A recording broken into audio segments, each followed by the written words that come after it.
ഏതെങ്കിലും വിഷയത്തെക്കുറിച്ച് ആശിച്ച് ആഗ്രഹിച്ച് പ്രാർത്ഥിക്കുന്നുണ്ടോ?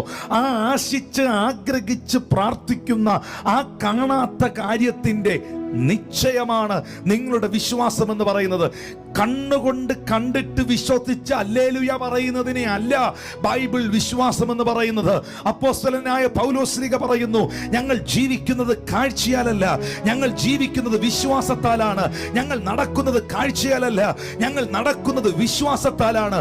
വിശ്വാസത്താൽ അവർ സിംഹത്തിന്റെ വായടച്ചു, വിശ്വാസത്താൽ അവർ നീതി നടത്തി, വിശ്വാസത്താൽ അവർ എരിഹോ മതിലിനെ നിലംപരിചാക്കി, വിശ്വാസത്താൽ അവർ തീയുടെ ബലം കെടുത്തി, വിശ്വാസത്താൽ അവർ സിംഹത്തിന്റെ വായ അടച്ചു, വിശ്വാസത്താൽ സ്ത്രീകൾക്ക് മരിച്ച അവരുടെ ഭർത്താവിനെ തിരികെ ലഭിച്ചു. എന്തൊക്കെ വിശ്വസിക്കുന്നുവോ, എന്തൊക്കെ വിശ്വാസത്താൽ പ്രഖ്യാപിക്കുന്നുവോ, എന്തൊക്കെ ആശിക്കുന്നുവോ, ആ കാര്യത്തെക്കുറിച്ച് ദൈവത്തിന്റെ സന്നിധിയിൽ നിങ്ങൾക്കൊരു ഉറപ്പ്